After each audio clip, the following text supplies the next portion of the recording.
Welcome back, folks. It is a wonderful Monday evening. I'm Josephine Sage. Let's jump right into the forecast right now as we take a look at those weather headlines. We're looking at seasonal average temperatures all week this week, maybe a little bit below those seasonal average temperatures for the next couple of days, but mostly hanging out in those upper 70s and those low to mid 80s. Now that drop in temperatures is going to be due to actually some showers that are moving on in. Some southern subtropical moisture is going to start making its way on up through the Four Corners region and for us here on the western slope.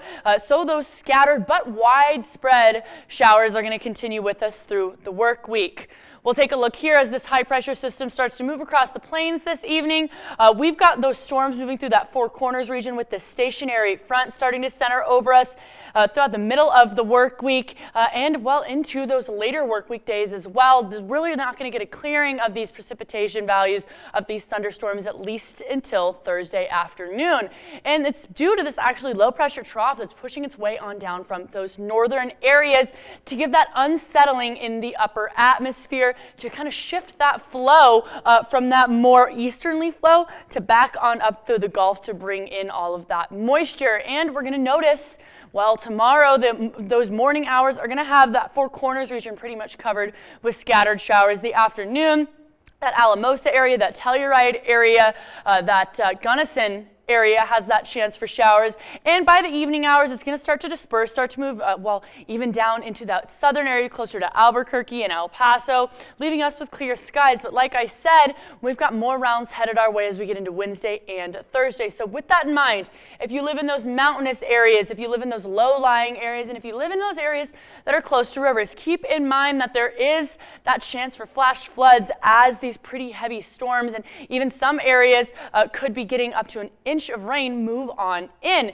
So with that heavy rainfall, it can lead to that rapid water rising in low-lying areas. 6 inches of water can swipe you away. 12 inches of water can wipe your car or SUV away. And our highs from earlier today, right around those seasonal average, 84 in Grand Junction, 78 in Montrose, which on that high end of things matches right up with what we're typically used to, but that low end of things hanging out at 58 actually instead of that typical 54 from last night. Now tonight we're going to get down to 59 in Grand Junction, 54 in Montrose, Carbondale and Gunnison even on that cooler side of things at 41 cool degrees. And we're going to notice tomorrow those peak temperatures are going to happen in those late afternoon hours. Our pollen forecast hasn't really shifted all that much. We're still looking at low trees, low grasses, an exceptional amount of weed pollen and some moderate mold pollen for us here on the western slope. And I want to remind you that autumn equinox is just around the corner, 12 days away until that September 23rd day. So definitely try and make those plans to maybe go see those fall colors as we get into those later days of September. And speaking of those later days, we are looking at those upper 70s with that basically 50 to 70% chance for rain in the next 72 hours. But by Friday, Saturday, Sunday, that drying trend is going to start happening. We're going to have a lot more sunshine move on in, so those cooler temperatures will exit. However, as we get into the months of September, we are going to start dropping 1, 2, 3 degrees every single couple of days.